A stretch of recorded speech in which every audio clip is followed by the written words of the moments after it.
The next poem on our list is called How Do I Love Thee by Elizabeth Barrett Browning. It was written in 1845 by Browning, who was a British poet. And here is the poem. How do I love thee? Let me count the ways. I love thee to the depth and breadth and height my soul can reach, when feeling out of sight for the ends of being and ideal grace. I love thee to the level of every day's most quiet need, by sun and candlelight. I love thee freely, as men strive for right. I love thee purely, as they turn from praise. I love thee with the passion put to use in my old griefs, and with my childhood's faith. I love thee with a love I seem to lose with my lost saints. I love thee with the breath, smiles, tears of all my life, and, if God choose, I shall but love thee better after death. So here's a brief biography of Elizabeth Barrett Browning. She was 39 when she married Robert Browning. Both were already famous poets at the time in the 1840s. He started a secret affair with her, which culminated in a secret marriage in 1846.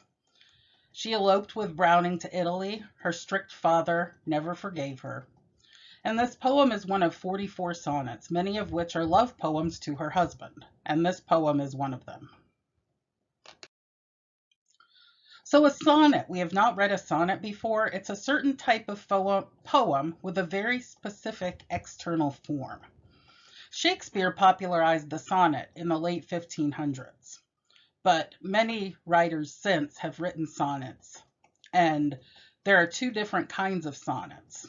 Browning's poem is an Italian sonnet.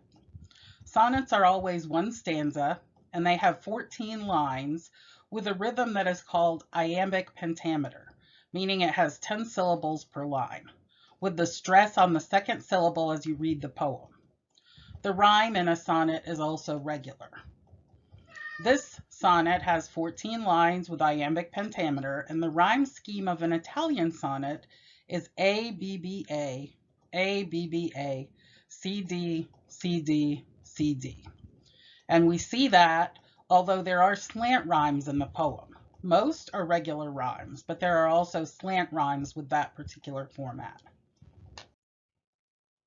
So let's unpack the sonnet. Sometimes sonnets are difficult to unpack because they are rigid in form. And plus, Browning has some very formal language in her sonnet. For instance, the word thee means you. She's speaking to Browning.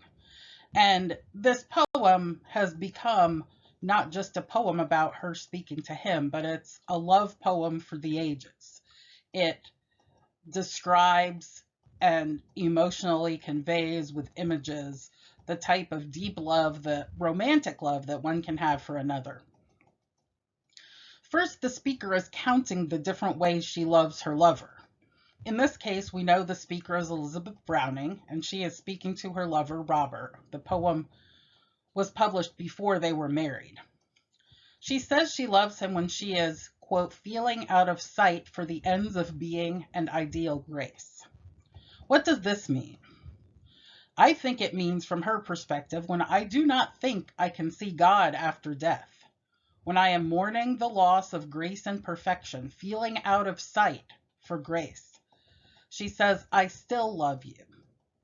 And it could also mean that she is feeling her love through her soul, the depth and breadth and height of it.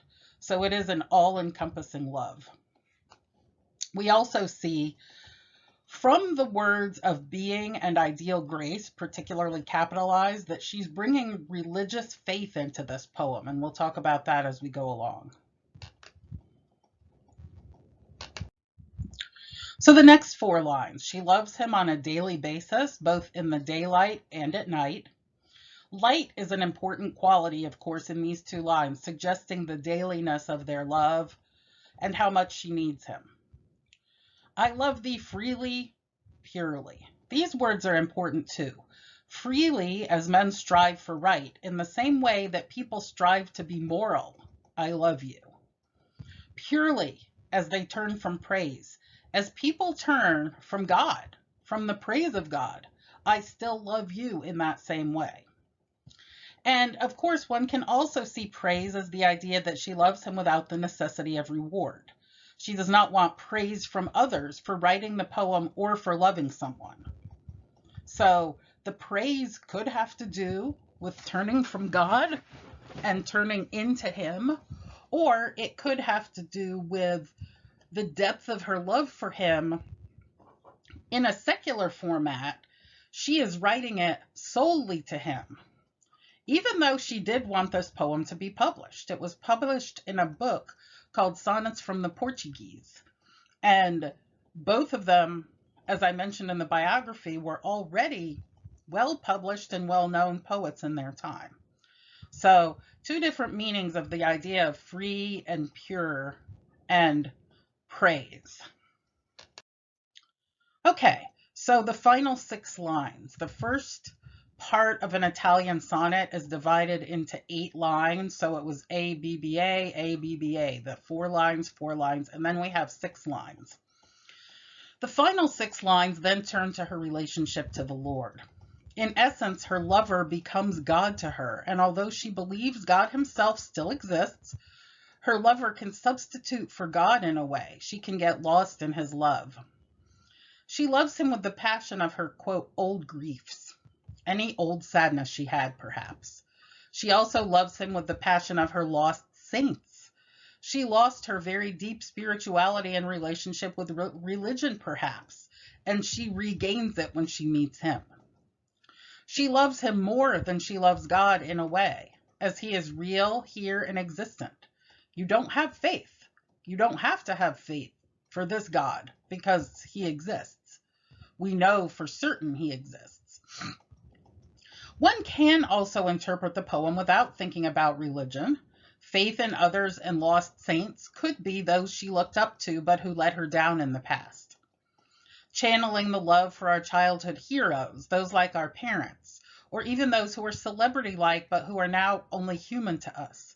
This makes the love she writes of otherworldly almost, more than human in essence. Because she was let down by others in the past, but her lover now has reinvigorated all of the love she used to have for many other things. I, though, interpret it through the lens of religion. She uses it, in my mind, the word saints, God, faith, and earlier in the poem, soul and grace. All of these are non-secular words. They're religious words. And it's almost as if, in my mind, she's experiencing an ethereal, supernatural kind of love with him. Something that she used to think she could only experience with God or after death. And it makes a lot of sense because he really was her first love at age 39 because her father was so incredibly strict and she lived with him. This was the mid 1800s, of course, and when she was of marriageable age at that time in her early 20s, her father would not let her go out with anybody. And so this was a very supernatural new first love and only love for her. And then finally, sound and some literary devices. Although the poem has a regular rhythmic and rhyme pattern, it also has slant rhymes, such as ways and grace, faith and breath. Looking at the first slant rhyme, she starts to count the ways that she loves him. She speaks almost in terms of infinity, the ends of being. This, therefore, perhaps in her mind is a kind of grace. So that's how I connect the idea of ways and grace, perhaps why she made a slant rhyme there instead of a pure rhyme. The word thee is repeated many times, forming a kind of chant almost. So we have the notion of anaphora or repetition with I love thee, I love thee, I love thee. We also have some exaggeration, or in literary terms, hyperbole. She loves him to infinity in ways perhaps not even imaginable. But that is what makes a good love poem, right? So the notion of hyperbole makes a lot of sense in this poem. Passion, purely, and praise, the hard P sounds almost shout out her love to him with the alliteration. And I also love the assonance at the end with better and death. Death is usually not thought of as better in any way, especially between two lovers. However, here in death. If God allows, it will be better. They will get to be together forever. So the better and death, even though they don't rhyme, we have that assonance that connects them and perhaps signifies a different kind of meaning to us than we would normally think without the assonance. Anyway, that is the poem How Do I Love Thee? Thanks a lot for listening. Bye-bye.